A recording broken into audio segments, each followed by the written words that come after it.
Did you know a goddess was once forced to live like a horse for 7 years, for a crime she never committed? Rhiannon was no ordinary woman. She was a powerful goddess from the otherworld who chose to marry a mortal king, but the court despised her divine nature.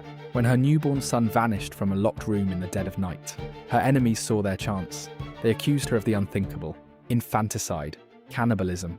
Her punishment was horrifying. For 7 long years, she was forced to sit by the palace gates like a beast of burden, offering to carry visitors on her back while confessing to crimes she never committed. But Rhiannon wasn't broken, because she knew the truth.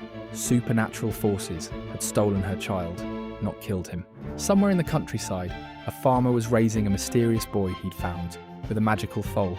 And when the moment of recognition finally came, it would restore not just her son, but prove that even goddesses must sometimes endure the cruelest trials to reclaim their honour. In Welsh legend, patience is the ultimate power.